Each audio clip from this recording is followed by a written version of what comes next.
Hello बच्चों, चलिए हमारा प्रश्न देखते हैं। हमारा प्रश्न है, निम्न में से किसमें वाहक प्रोटीन सम्मिलित होती है? विकल्प ए जल परिवहन में, विकल्प बी आयनों के सक्रिय परिवहन में, विकल्प सी आयनों के निष्क्रिय परिवहन में, विकल्प डी जल वाष्पन में।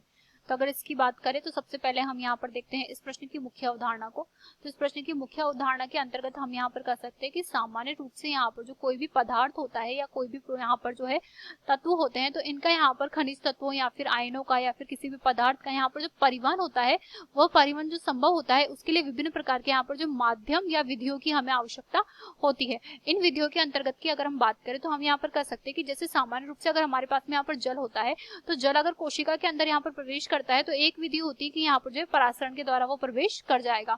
इसके अतिरिक्त हम यहाँ पर कह सकते हैं कि कोई गैस हमारे पास में यहाँ पर उपलब्ध है, तो इसके लिए हम यहाँ पर कह सकते हैं कि कोई विसरण की विधि यहाँ पर संपन्न होगी, जिसकी वजह से कम सांद्रता से अधिक सांद्रता की ओर वो प्रवेश कर जाएगा।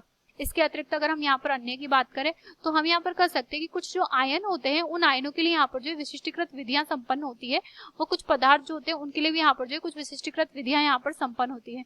इन विधियों के अंतर्गत हम यहाँ पर कह सकते हैं कि यहाँ पर जो कोशिका होती है उस कोशिका में यहाँ पर जो चैनल लगे होते हैं, जिन्हें हम यहाँ पर पंप के नाम से जानते हैं, और जो विशिष्टीकृत प्रोटीन यहाँ पर लगे होते हैं वो यहाँ पर जो है सहायता प्रदान उनको करते हैं। तो जब यहाँ पर चैनल पंप या प्रोटीन सहायता प्रदान करते हैं तो इस प्रकार की क्रिया को हम यहाँ पर जो है सक्रिय परिवहन के अंतर्गत रखते हैं। अब अगर सक्रिय परिवहन की हम यहाँ पर बात करें तो हम यहाँ पर कह सकते हैं कि इसकी जो मुख्य बात होती है कि कोशिका के द्वारा यहाँ पर जो है ऊर्जा का उपयोग किया जाता है, तो यानी कि ऊर्जा की हानि यहाँ पर संभव होती है और ऊर्जा का उपयोग करके यहाँ पर जो है आयन का परिवहन संपन्न होता है।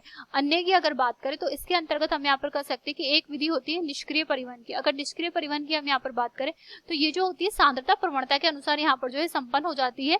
वह इसके अतिरिक्त हम यहाँ पर कह सकते हैं कि इसमें किसी भी प्रकार की यहाँ पर जो ऊर्जा होती है उसका उपयोग नहीं किया जाता है और सांद्रता प्रवणता से ये जो है सामान्य रूप से यहाँ पर जो है संपन्न हो जाती है।